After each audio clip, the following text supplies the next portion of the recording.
Hi, welcome to the Expert Coach Coaching and Consultancy Templates. This is going to be a game changer. Please pay attention. You probably won't get this first time through. I've made this short and concise so that you can go through it a couple of times. However, over the last 22, 23 years, I compiled the fastest rapid transformational techniques in the coaching industry so that you can fast track your clients' results. You won't be able to do all of these in one session. I'll be explaining how you do them as we go along. So you can use sections of this, you can use the whole thing, you could plan it over a 12-week coaching program, and we've had clients charge, $3,000 for, a breakthrough session that had extended amounts of time alongside of the initial session. And we've had clients charge up till, $15,000 once they got really good at creating transformation and specifically very good at their niche. And so regardless of what coach or consultant you are, the mindset is one of the biggest problems that stops people doing anything. You're going to give them the strategy to get them the thing that they want, and their mind is going to take them out of it. And so regardless of what niche you're in, one more time, regardless of what niche you're in, you're going to need to help your client with the mindset. Even one of my clients who was teaching his clients how to use Excel was like, I don't need to do that. And I was like, yeah, you do, because you know how to use Excel. You've got all the beliefs, etc. It's not just a strategic approach. You need to get people out of their own way, get people out of their own thinking, get people out of the negative beliefs around the thing that they're learning. And so more than ever before, what I'm going to take you through is absolutely transformative. It's so powerful. I'm so excited that you're here. That being said, let's get down to it. Okay, so I'm going to be walking you through the template. You've got that already, the templates. Just a heads up, you are licensed to use this material. However, you're not licensed to teach this material to anyone or resell this material. So you can use it on your clients, with your clients. But if I find you online teaching it, etc., it's going to breach our license agreement, and we'll have to have words. So look, this is the process. We're going to diagnose, we're going to understand how to get to the root cause of the problem. We're going to break the beliefs that hold that problem in place.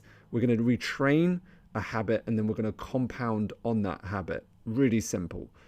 And it took me years to get this sort of simplicity. So look, the pre-session questions, they're pretty self-explanatory. Very important that you set the frame for your coaching sessions. Why? So that you start cultivating the right sort of thinking to get results.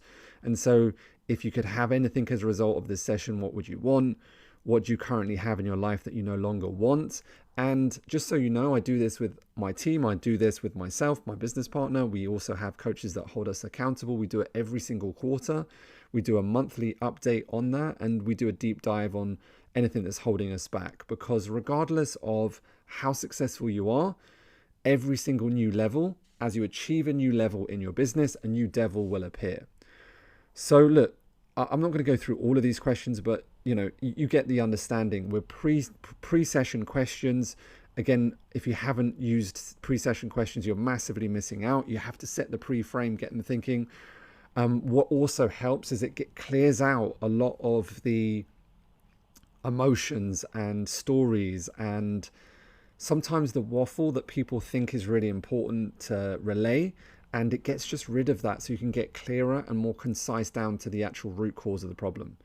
So look, write a short life personal history, including any events that were significant to you, but both positive and negative. So, it really gives them the opportunity to clear out.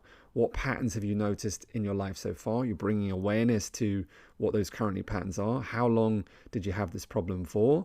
And what have you done about this so far? Details of any coaching, therapeutic outcomes, etc., so that you have an understanding around what that client specifically done beforehand. Then you're structuring how the session is going to go. You're creating leadership so that your client will follow your word. I'll ask you questions for about a couple of hours, including telling me anything that comes into mind, no matter how irrelevant it seems. We will then know what to do to have your problems disappear, and we will then schedule whatever time we need to complete this work.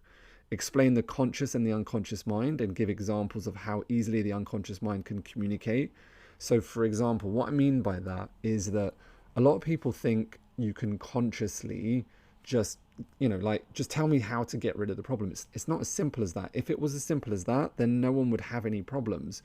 Unconsciously, we have to find out what the root cause of that problem is. We need to find out what the belief around that problem is so we can break that. And then what will happen is that we need to recondition a new belief that will allow that person to move further forward. And so sometimes when you're looking at transformation, it's very counterintuitive. If you've seen me do any live interventions, it's counterintuitive all the time. What I'm doing is, because people think they know what they know, and they think they don't know what they don't know. And then there's this whole other blind spot around where they're stuck. And that's where we have to look at. And so in order for a transformation to occur, we have to do the opposite, because if they already knew how to get rid of that problem, then they'd have already done it, and that's why they're stuck. And so explain the conscious mind. The conscious mind is the goal setter, right? It's like 10% or 5% of your actual goal, of your brain capacity, your ability to decide the things that you want, set structures. And then your unconscious is where all your behaviors are. It's like 95% of it. And so it's like the goal setter, you setting the things that you want to do, and then the goal getter, all your behaviors and your habits are in your unconscious mind. And that's where we're going to be really looking at, so that we can transform you at a deeper level. We're going to do conscious and unconscious, and I'm going to hold you accountable, and we're going to start working on those things that have really held you back. So that's it, really. Introduce the concept of cause and effect, which is an incredible Aristotle concept. You can either be at cause or you can be at effect. Cause, you're taking responsibility, you are creating your reality, you are empowered, you don't blame other people. Or you're at effect. You're at effect at something else. You're blaming someone else. The reason that you can't do something is because you don't have enough time. I don't have enough money. That's being at effect. It's disempowerment. It's the opposite of empowerment. What's beautiful about this, all right, is that you can be at one or the other. You can't be in the middle. And so that's what's beautiful about when you start to understand how to really train your brain at the highest level. It is a game changer, because you cannot be at cause and at effect at the same time. Like, you can't be happy and sad at the same time. Ed, I've cried tears of sadness. Well, that's you cried tears of joy. Sorry, right? Excuse me. You created tears of joy. It means that you're still in happiness, right? You can't be happy and sad at the same time. You can't be depressed and motivated at the same time. You can't be, like super pumped up, excited, full of joyful energy and, like blissfully ungrateful. It doesn't work like that. You're either one or the other. You either have reasons that you don't have results, or you have the results in your life that you want. Now, your goal as a great coach is to help your client continually get onto cause, as in taking responsibility. Regardless, there's no reason to complain about anything. People think today that complaining is a thing that you can do, because of people online, they just complain, rather than doing something about it, getting it done. Like, you can either complain or get it done. You can either do the work or do not do the work. It's up to you. And so it's one or the other. That's why it's so beautiful, okay? Because when you find someone that is empowered, they take responsibility, they take action, they don't complain, they don't blame, they have results, they move further forward, they don't compare themselves to other people, versus someone that is a victim, right? Complains, blames, reasons why they can't do stuff, don't have the time, right? And so your goal as a great coach is to continually get people onto the cause side of the realities of life. So that's introducing the concept of cause and effect.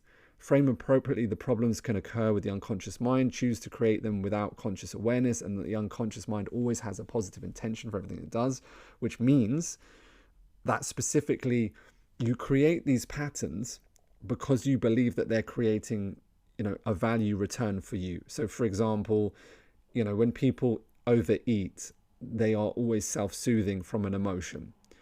So the reason that people overeat is because we get trained from a young age, as a baby, cry, get unhappy, eat, right? And so, transforming and changing how we eat and how we control our weight, can transform so many different areas of your life. And so I'll be explaining this model as I go through, but As I said, phase one is we're going to diagnose the problem. Why are you here? Why else? And you're repeating some questions so that you keep on uncovering any other potential problems that might be there. So I repeated the same question here on number 8, right? How do you know you have this problem, right? When do you do it? When don't you do it? Really good questions, right? Give your, like, as I said, look, these diagnose the problem, really effective diagnostic of the problem could take 60 minutes. So it would be an entirely one session, all right? And then when you've done that, then you build it on for the next session. Make sense? When do you do it? When don't you do it? Was there a time you didn't have this problem? Was there a time you didn't have this problem? If yes, what was different then? What was present that is no longer present, or what's not present that is now present? Beautiful questions. In each of these events, what is the relationship between the event and your current situation in life? What happened the first time you did it? What happened since then? So what you're doing is helping someone structure where it occurred in the first place. What happened the first time you did it? What happened since then?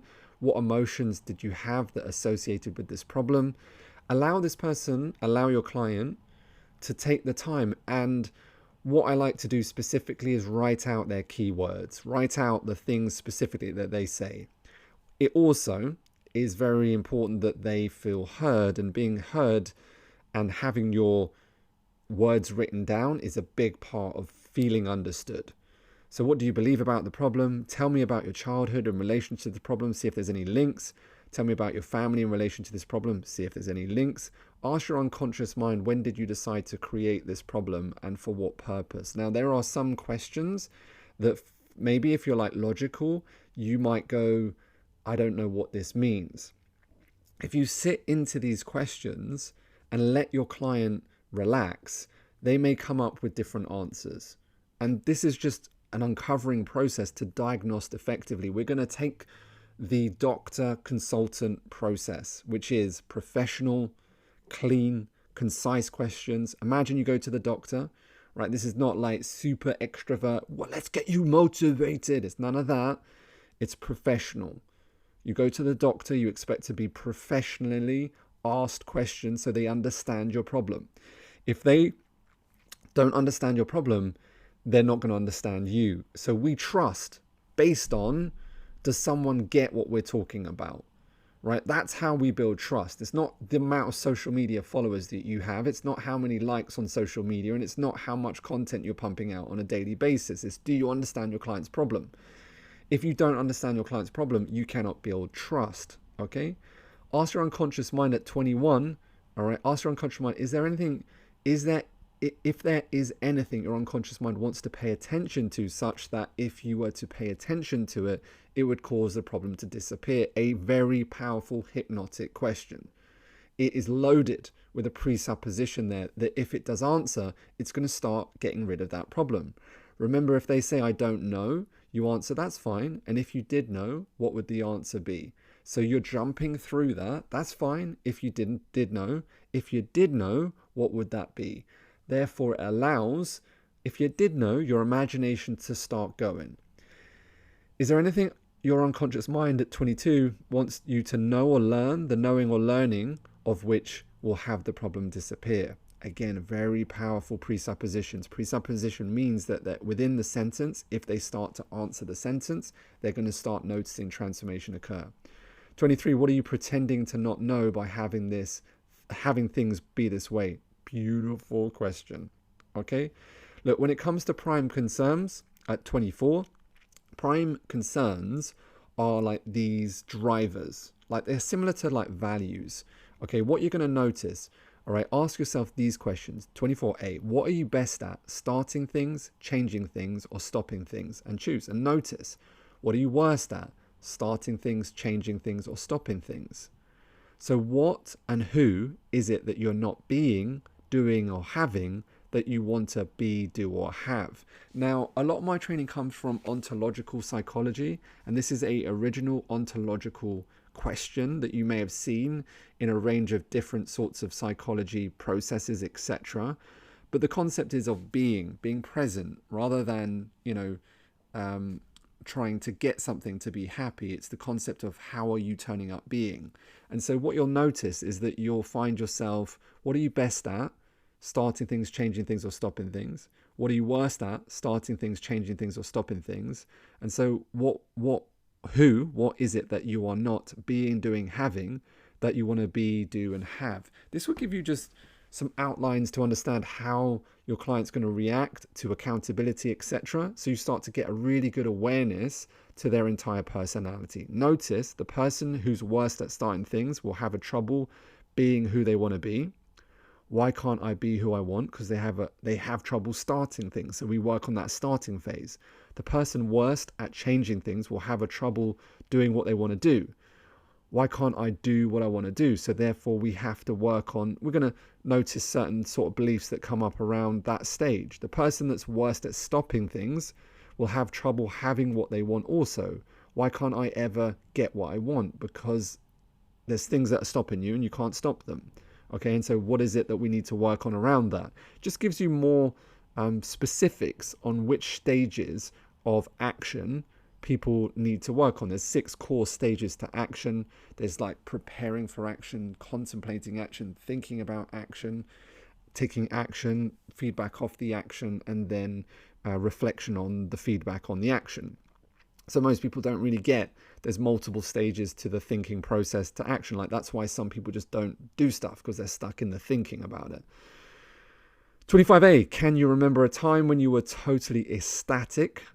Do that, would you please? So that you start remembering these experiences of being happy, and you're starting training their brain to remember and recall certain experiences. As you remember a time when you were totally ecstatic, what was present in that state that's not usually present? Such a powerful question, really powerful process. What was missing that's usually present in your normal, usual walking state? So write down the client's exact words as you do this. So make sure the client is fully accessing that state. Prediction, the answer the client gives to B and C will give you a level of words that are either prime concerns or leading to prime concerns, which means they're like key drivers to how they want to feel. Okay, so look, secondary gain is this concept of having a problem, and when you have a problem, there's secondary gain to having the problem. Some people don't want to let go of the problem because they've got secondary gain. You may have heard this concept in psychology before. What is the problem preventing you from doing, which if this problem disappeared, you'd have to do? So you start to uncover, is there a reason why they want to hold on to the problem? What is it that you're not doing because you have this problem? And you're just starting uncovering information around it. What is it that you're doing, which you enjoy doing, which you won't be able to do if your problem were to disappear? Very powerful when it comes to anxiety, stress, depression. There's a secondary gain in many instances when people have depression because people feel sorry for people. And so it becomes this unconscious kind of hit of dopamine, which is a, like people, you might be going, well, Ed, that's really weird. Why would someone say that? It's a reverse dopamine hit. I'm not saying, there's anything wrong. It's not a right or wrong judgment. It's just starting to notice the behaviors. I come very much from a behavioral psychology background. I've done hundreds and thousands of client hours. I originally started in 1996. If you're not aware of my background, I have taken every course and program under the sun, way over 36 plus different sorts of coaching techniques, certifications, you name it. There isn't anything that I haven't done. I've coached thousands, if not hundreds of thousands of people live, interventions, etc. So the reason I'm telling you that is because I also had depression when I was younger, and so I know the difference, and I'm not judging anything here. So just so you know, sometimes when I say something, it might trigger you. My intention is purely to help and to give you the best resource so that you can become an absolutely amazing expert coach. So look, what is that you're not doing, that you don't want to do, that you would have to do if your problem were to disappear? Beautiful question. Remember, every presenting problem is an example of something that is often the result of a greater problem. at number 30, what's the higher level presenting problem of this, such that if that higher problem were to disappear, all the lower level examples would disappear? Now, if you are listening to the sound of my voice and you're doing this with me, I would recommend looking at the video as well, and I'd look at writing it down. If up till now that you haven't got a pen or paper, what are you doing? Go grab a pen and paper, write this down, work through the guide and the template with me and the manual at the same time, okay? So if we get rid of this greater problem here, all right, these other problems, all right, will start to disappear, and these smaller ones, like if you have, it's like the big domino, right? If you grab the big domino and you knock over the big domino, all the others ones falls away. So we're looking for these, like, what's the like real root cause, the greater problem. Ask your unconscious mind if it is totally willing to assist and support us in you having an undeniable experience of this problem disappearing here today. You're getting unconscious agreement and you're talking to the unconscious mind. Beautiful. All right, phase 2. All right, in this so we're diagnosed effectively. That can take an hour. It could take 3 or 4 if you really want to drag it on. It can be done within 10 to 20, 30 minutes, obviously not going through all of the questions. However, it really is up to you to design the coaching program that you want. I would recommend a 3 months, 3-month maximum with a renewal on the end of that. That's personally my recommendation. 3 months is a really great time to work with people. You could charge between $1,500 for if you were just getting started, if you were doing one-to-one, up till $5,000 to $10,000. It would be, depending again on how good you are at your niche. It's not unreasonable in today's market. We've got hundreds and thousands of clients that have done that. So phasing 2, breaking the beliefs, breaking the chain script. Very simple. So look, I'm going to ask you to close your eyes and just listen as I go through this. When you read through it, you're going to notice that some of the languaging is not how you would write it. The reason that is there is because it's specifically written in that way so that it's either ambiguous, or it's a command, or it's a hypnotic structure that you may not understand. So please don't come in and say, Ed, you can't write sentences. No, that is not what we're talking about here. It is specifically written in this way. This is engineered over many, many, many years. It is well refined. It's beautiful. You can just take a moment and I'll do this with you. Okay. And just as you start to listen to the sound of my voice, relax, take a moment, take a breath in so you're nice and relaxed, and close your eyes if you haven't already. What is the chain that you'd like to break? And when I say chain, belief. What is the belief that's held you back? And just work on one. Maybe you can think of 2, 3, 4. However, just pick one. Maybe it's I'm not good enough. I'm not confident. I'm not clever enough. And maybe it's one of them. And if you were to pick one, which one would you pick? And if it's okay, can you close your eyes now? Relax, reflect, and witness what you see. Is the chain true? Yes or no? Can you absolutely know that it's true? Does it make sense that for something to be absolutely true, it has to be true all of the time? And so when you believe that limitation belief, what images do you see when you believe that thought? And how do you react when you believe that thought? And what happens? How do you feel emotionally? How have you failed to resolve this chain, this belief that's held you back? How can you overcome the solution to your belief? And how else could you overcome the solution to your belief? How else could you overcome that? Keep your eyes closed. Continue to relax. Would you impose this very chain on someone you loved? And you notice the brain can answer rapid, quick, fast. Would you be happy if someone close to you were to internalize this limitation? Tell me how you'd want that person you love to change. What do you want them to do? And in this situation, what advice would you offer them? Now, as you think about your present situation in life, notice how many options you have now. You want to make changes, haven't you? What could you be doing if you weren't holding on to this chain? Give me an example of what you could easily do differently if you didn't have that chain. What else could you do? And if you were to know, what else could you do? Who or what else would you be without that chain? So let's reverse that chain. Change that to, say you were, I'm not confident, I'm not good enough. Change it to, I am good enough. What would it be like when you made those changes now? And in the future, as you look back and see what it was like to have had that chain, as you think about it now, if you could make this change for yourself so that you could stop now, having made that change, and see yourself now, do you like the way you look now that you've changed that chain, and look back at yourself having made that change now? This new belief is as true or true than the original chain, isn't it?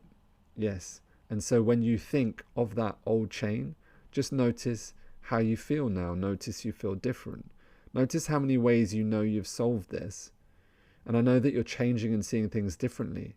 And as you think about the next time you may believe, knowing what you know now, notice how much better you feel not doing it. So it's a beautiful script. It's well worded in a very specific way. Go through that a couple of times if you want, and you can slow it down or speed it up. If it's okay, we're going to do an emotional decharge, right? And this is a really powerful exercise. If it's okay, you can close your eyes, relax, reflect, and witness what you see. Is it okay for you to release this emotion? You name the emotion. Maybe it's anger, frustration, guilt, unhappiness, sadness. And for you to, maybe it's fear, and for you to be aware of it consciously and unconsciously. What is the earliest memory you can recall that is a light and easy memory to recall related to this emotion of, let's work on anger, or let's work on fear, all right? So is it okay for you to release this emotion of fear and for you to be aware of it consciously and unconsciously? I'm hoping that's a yes. What is the earliest memory you can recall that is a light, easy memory to recall related to this emotion of fear between the ages of 1 and 7, or before that, whatever is easy and right for you? And if you were to know, was it before your birth, during your birth, or between the ages of 1 and 7? Sometimes they say during birth, babies can pick up that there was like sound, etc., and they can start to code the emotion of fear, right? That's well documented in today's world, right? Sometimes there is already fear as the baby goes into the world because parental fear, etc. Okay, and between 1 to 7 is what we call the imprint period, right? This is the earliest period that we start to pick up our emotions. If you were to know what age you were, the youngest that you're able to access your fear, what age would you be? Keep your eyes closed, continue to relax, and just take a moment in your mind to float back now and notice that memory. Respect other memories on the way and leave them as they are until you get to the earliest light memory that you recall associated to fear. Imagine as if you're just looking down onto a timeline, like just as if you were in the clouds, right? Please float above that light, easy memory now and ask your unconscious mind what you can learn from this event, the learnings that will allow you to let go of this emotion easily and effortlessly, and the learnings that if you need them, they'll be there for you in the future. What positive learnings can you take from this event now that will allow you to let go of the emotion easily and effortlessly? So just notice what was there. Now float away before the event ever occurred, way before it ever happened. Notice as you do float way before the event, how the emotions of fear have disappeared now, and in some shape or form are different, aren't they? Yes or no? Okay. Now float inside the event, just check on the emotions, and are they there or different in some shape or form? And notice they have disappeared now, yes or no? And are the emotions there or have they disappeared now? And if no, go back to step 4 and ask, float back into your memory, what else do you need to learn from this event that will allow you to let go of the emotions easily and effortlessly? The learnings that if you need them, they'll be there for you in the future. Now come back to now, either slowly or rapidly, and as you do, notice 3 or more events where you can take the positive learnings and allow them to integrate as you float back to now. Just notice that the events are beginning to change in some shape or form, aren't they? And as you continue to flow back to now, notice the events are changing in some shape or form. Just before you come back to now, just turn to the past, and as you do, notice the events have changed in some shape or form. And notice that you feel different in some shape or form and stronger because of your past. So we're just going to break the state, ask your client what they want to do moving forward in the future, get client into a positive state, uplifted towards attainment of their future, so that they are creating a new memory on top of that. And then you just do a past check, float back into the past to an unspecific event where maybe in the past you'd have felt unwanted emotion, and notice that in some shape or form, it's different now, isn't it? And then a future test, float out into the future to an unspecified event where maybe in the past you would have felt this unwanted emotion, and notice yourself stronger and feeling different now, don't you? Beautiful. So some Gestalt therapy wrapped into that. It's a beautiful process, what we call an emotional decharge. And you can do that specifically for individual emotions: fear, anger, sadness, depression, anxiety. Practice it, go through it with myself, and you will notice some game-changing reactions that are changing at the unconscious level. Conflict crusher, all right, a simple, beautiful one. Identify the conflict and the parts involved. So what you're doing is you're making sure clearly identified parts and understand the nature of the conflict. So for example, what you do is you'll notice people do this. They say, there's a part of me that wants to do this, and there's a part of me that wants to do this. With their hands, they go from left and right. And so what you're doing is how people give away their behavior is often through how they signal with their body. And so there's a part of them that wants to do this, part wants to do that. So what you're doing specifically is going, which part would like to come out on this side and that side? The part that does want to do it and doesn't. And this is what we call personifying the behavior. It becomes this real thing because you are asking it to do something. And it's really cool. It's like when you do a temp check and you say, on a scale of 1 to 10, how much do you really want to move further forward?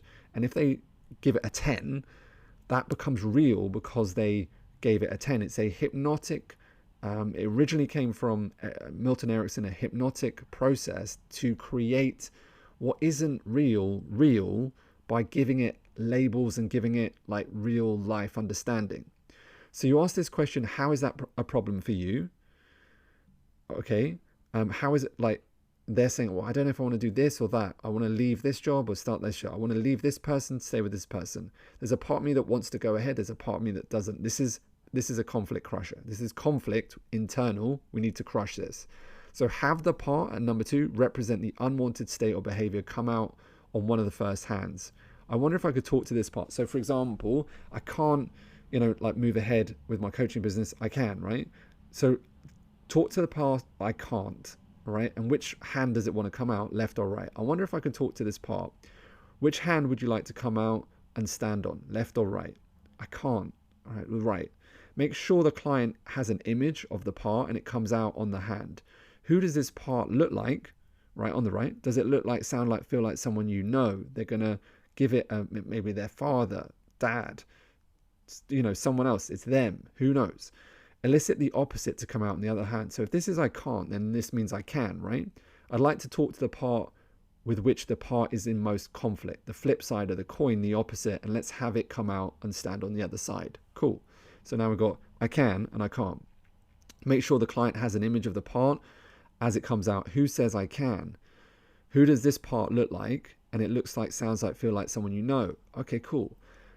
I know I'd now like to talk to the part of you that, insert problem, have said that, let's talk to the part I can't start my coaching business. Okay, cool. Separate intention from behavior, reframing each part as they realize what they actually have the same intention by chunking up. So what is the past's highest intention? For what purpose? So you basically just say, so what purpose is I can't? What is the intention? What does this want for you? For what is the purpose? And what you're doing is you're going to chunk this up so that it's the same on the other side. So you chunk up to the highest intention. And what you're going to do is like, I can't do this. I can't. And what will happen is it will start to switch and it will become more positive. And it will say, like growth or love or like contribution. You will get to an abstract concept. And now when you do that, you go to the other part, right? I'd like to talk to the part that said I can. And then what's that highest? Why can you? And you'll notice within 3 or 4 moments, it'll be the same intention. Continue until both parts get the same word at the highest intention. Once that has reached, notice those parts that were in conflict have the same highest positive intention. This is a profound experience that I've probably done thousands of times with people, and they always have this feeling that is like, oh my God, I was in conflict, now I'm complete.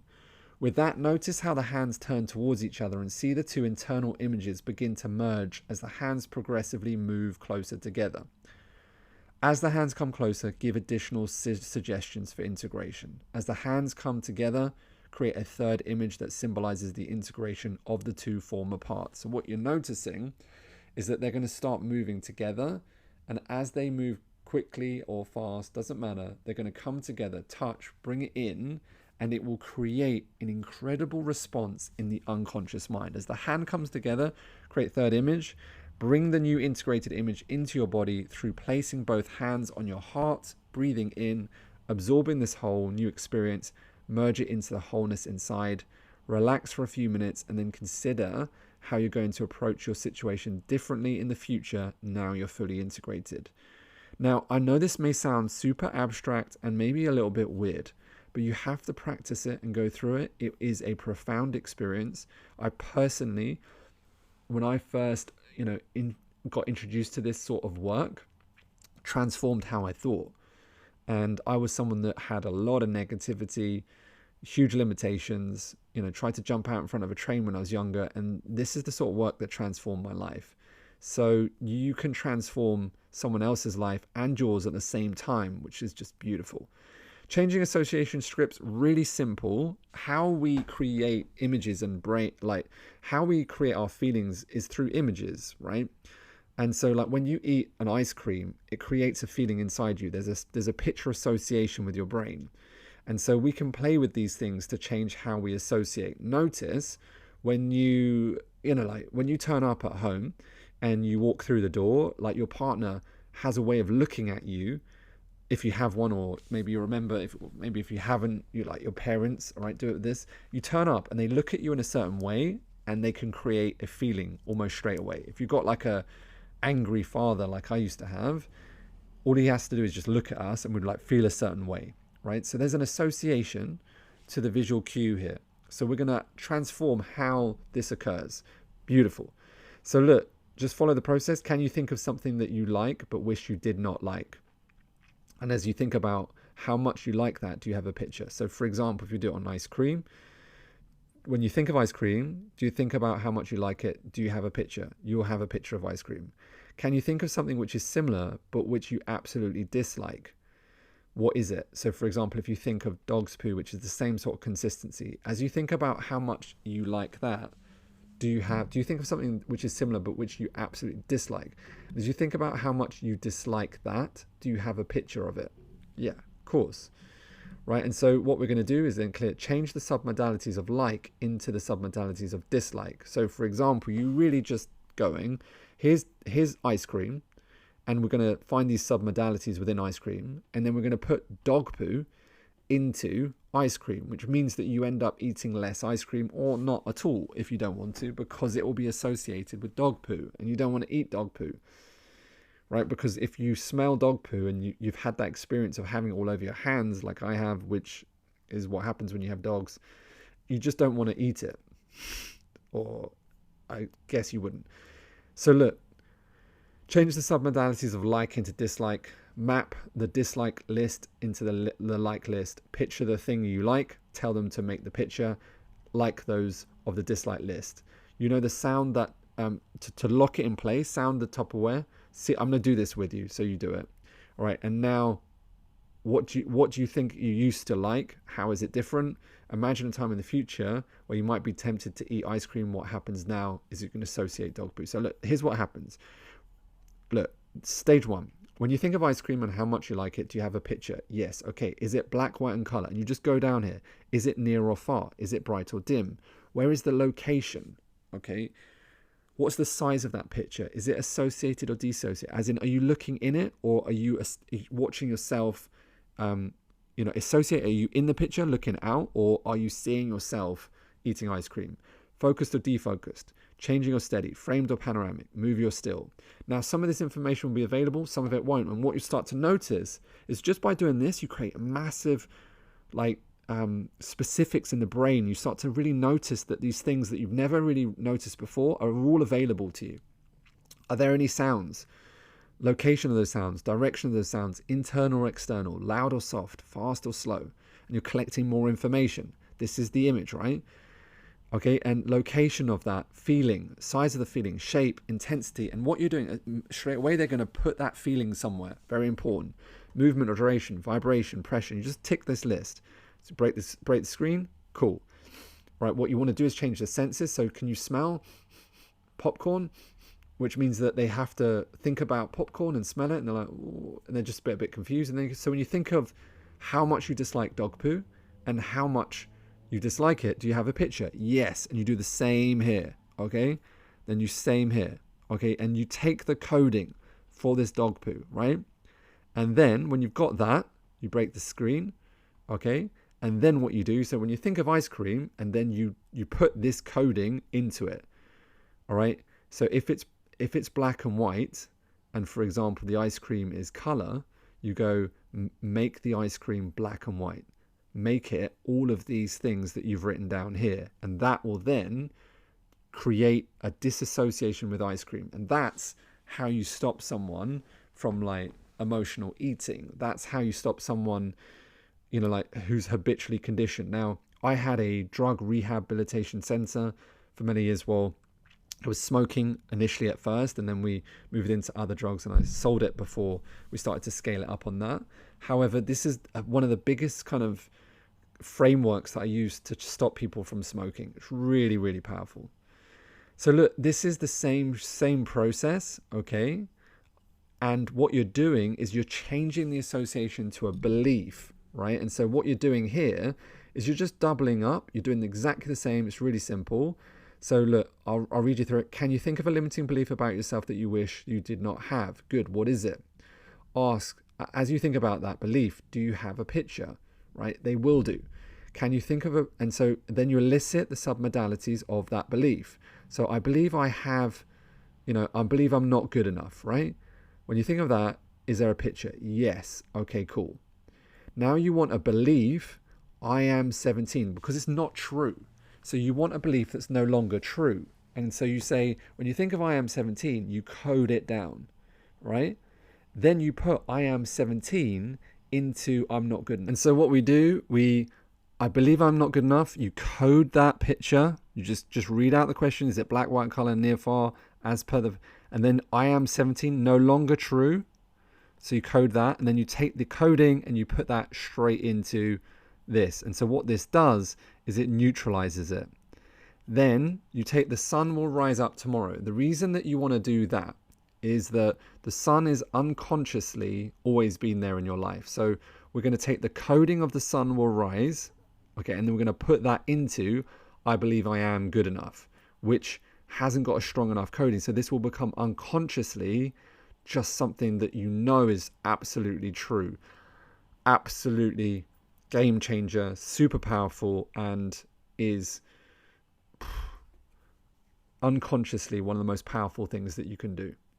It just transforms how your brain views everything in your life.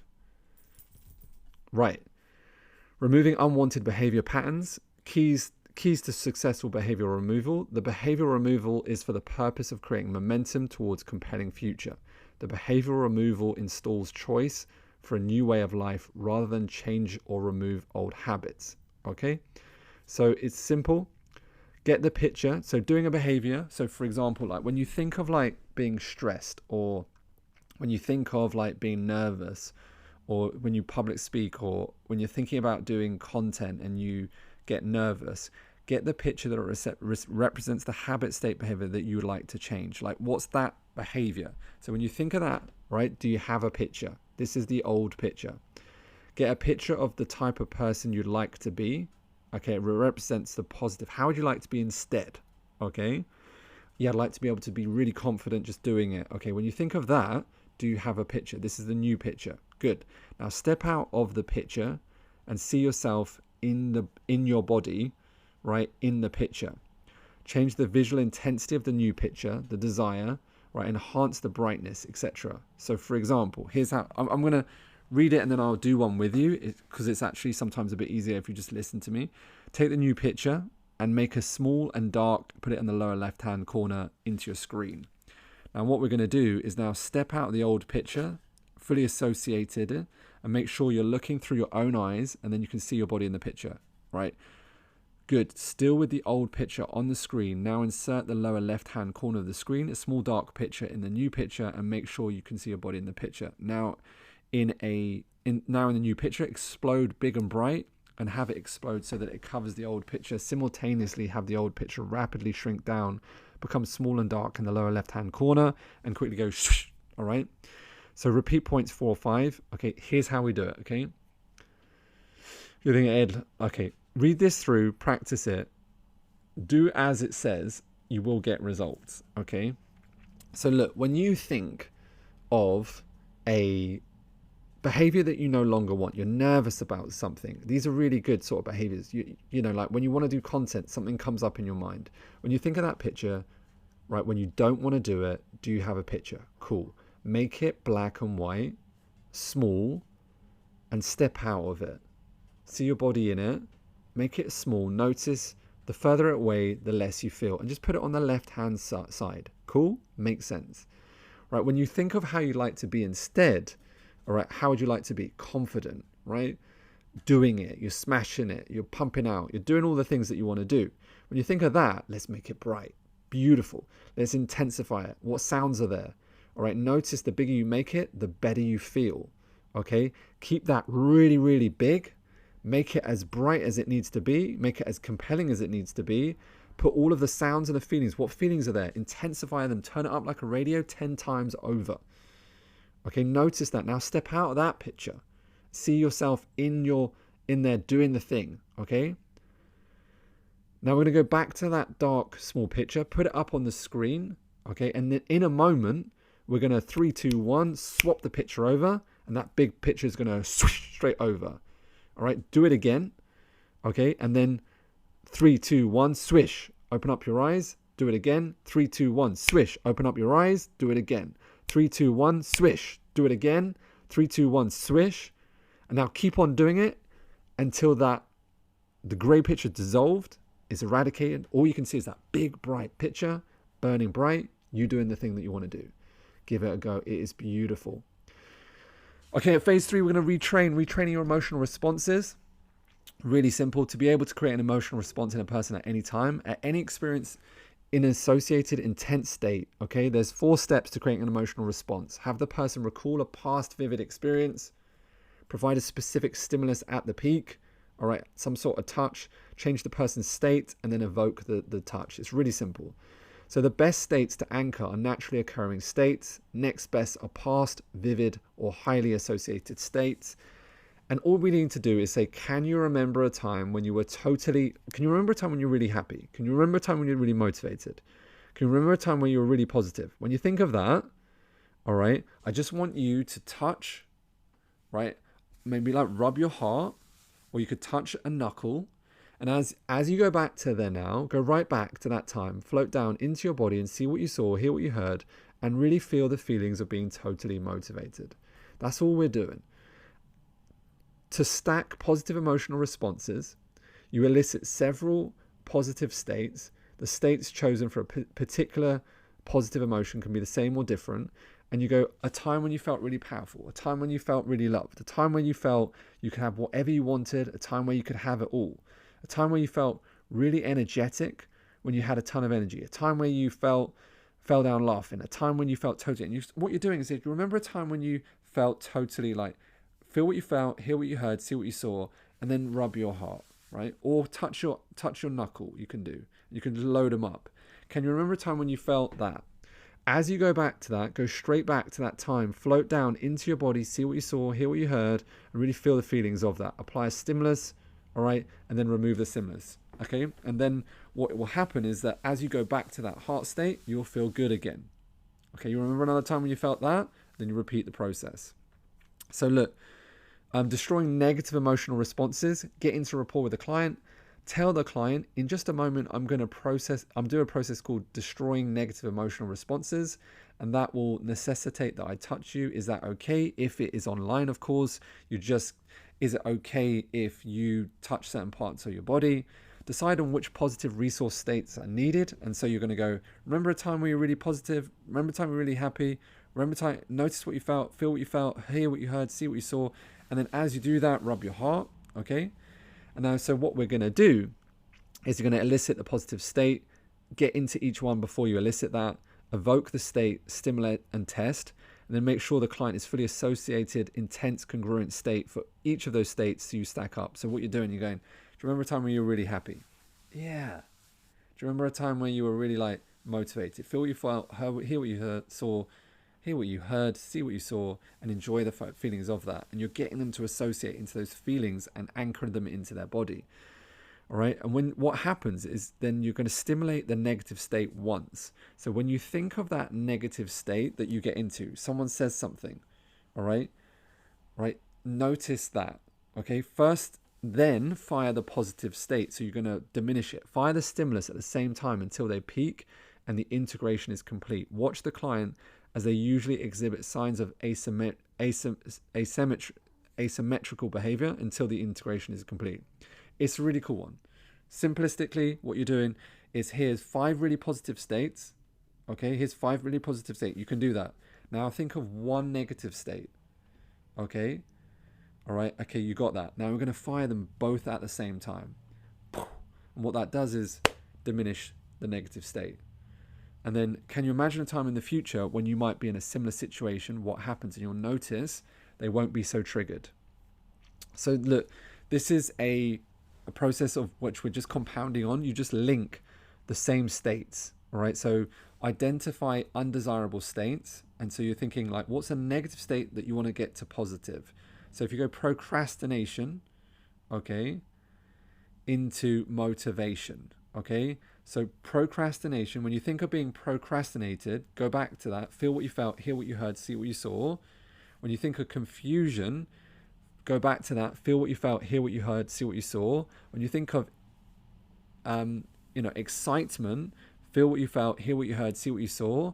And when you think of being motivated, feel what you felt, hear what you said, and see what you saw. And then all you do is you fire off procrastination to get motivated. It's the same concept again, right? It's the same concept. So you're saying, when you think of procrastination, do you have a picture? Feel what you felt, hear what you heard, see what you saw. All right. And then you're taking confusion and you're loading it on top. And then you're loading up excitement and then you're loading motivated. And then what happens is you fire that procrastination and you go straight to motivated. Now, what happens here, a big part of this is you'll start uncovering information for your client's brain they've never even known before. And so they start to become more aware of their emotions, their triggers, their behaviors. And a big part of this is, which a lot of people don't talk about online today, is that this brings just immense awareness and clarity to understanding how your brain goes into states. And most people spend their whole life thinking they can never actually control their state, when in fact you can. Okay? And so I'm going to leave that one there for you. It's super powerful. The Fear Destroyer is a beautiful process. Again, very similar to the Conflict Crusher. Just go through the process with me. If it's okay, close your eyes, reflect, and witness what you see. Is it okay for you to release this emotion of fear and for you to be aware of it consciously and unconsciously? What's the earliest memory you recall related to the emotion? And if you were to know, what age were you? Keep your eyes closed and continue to relax. Float back now and notice that memory. Respect how the memory's on the way and leave them as they are until you get to that memory. And flows past that memory, so you're looking at that memory from before it ever occurred and notice that memory. I want you to imagine that you're sitting in a cinema and you are the only one in the cinema, and in front of you is a blank screen. Above and behind there's a projection room. The projection room is where someone changes the movie and projects the image onto the screen. You got the controller, which determines which movie is played. from the projector box, at which speed, and you can freeze it, fast forward it, and rewind it. The controller also controls the sound and the color. You're in total control of what happens on the screen. In this cinema, you're safe. You can safely view any experience, any part of your life. Nothing can happen to you while you're sitting in the cinema. You're sitting in the seat near the middle. See yourself sitting there, waiting for the show to begin. Next, imagine floating out of your body and up into the projector room behind you. From there, in the projector room, you can see the screen, and you can see yourself sitting down there in the seat in the middle of the cinema. Now look at the screen from the projection room. Imagine seeing you sitting in the seat below, using the controller to choose any movie to put on the screen. The first image you see on the screen is a picture of the situation you floated back before a few moments ago. And in this moment, just before you get to the phobia or the trigger of the fear or the thing that caused that bad feeling that you want to get rid of, make the image black and white. Imagine now, press play on the controller. That black and white snapshot on the screen turns into a movie and begin to play slowly in black and white.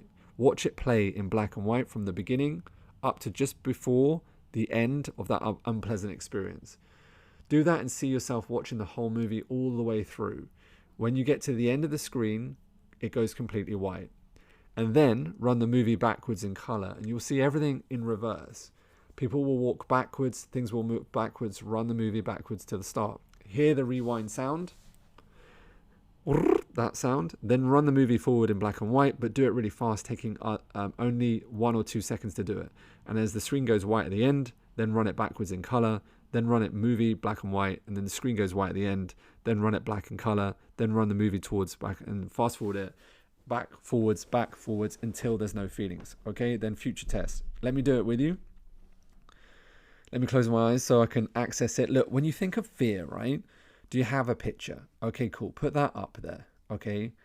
All right. Imagine that you're going into the cinema now. Right. Sit down in the cinema. Put that picture of fear up on the screen. Okay. You can control that. All right. Go into the projection booth. All right. Behind you. And now play that play that in black and white. Okay. And then play it fast forward. And then notice how things feel really weird. And notice how you can play it to the end, and let me know when you're at the end. Now play it in reverse, and this time twice as fast. Okay, cool. Notice that as soon as you get to the end of that, smash it out with bright white, so it's just explodes. Okay, cool. Play it again, this time 3 times as fast. This time, I want you to notice that it's a little bit funny, because it is that thing that you're really scared of, that sequence of events that happens. Fast forward it, and notice how you feel different. Then fast forward it back, notice how you feel different. And then keep on going back and forward at the speed of light, right? And as you keep doing that quicker and faster, you'll notice that you feel less and less and less. And notice you feel less fear, notice that you can move further forward. Beautiful. Dissolving triggers. Oh, clarify the trigger. So these are just simple questions. What are you feeling, right? When you get triggered, and especially online today, what are you feeling, right? When you get triggered, name the feeling. Where is it on your body, and what meanings have you given it? And where are you doing this in your life? So you look at, where are you doing this? So for example, I remember I saw this guy who stole our database. He worked for me, I trained him up, and he stole our client list. And then he was on doing all these testimonials for other people's businesses. And I remember looking, going, my God, that's so fucking ungrateful. And I was like, okay, cool, there's the trigger. Where am I being ungrateful? And so I called up in that moment a couple of other people that were in my life that I hadn't said thank you for a while, right? So counterintuitive on the trigger.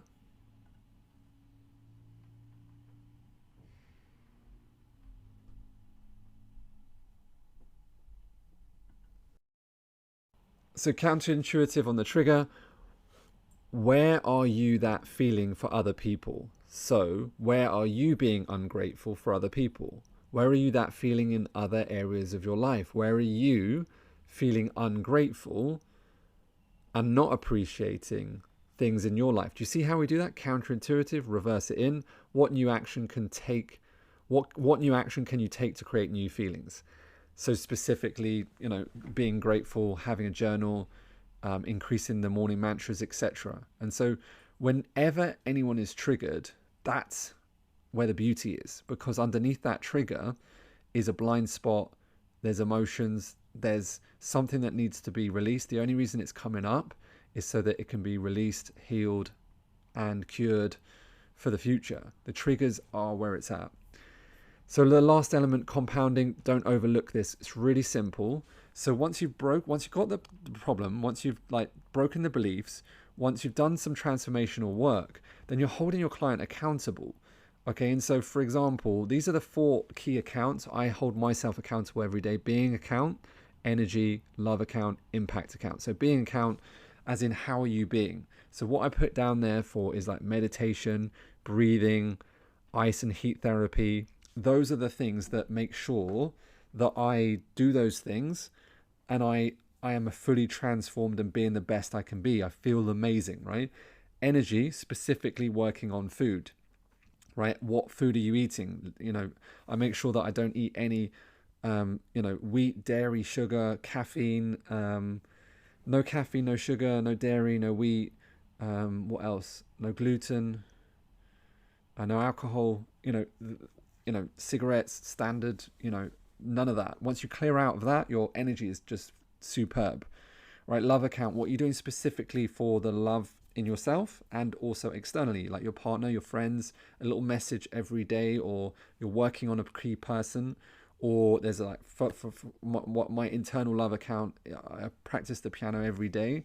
It's something that I really want to work on and improve.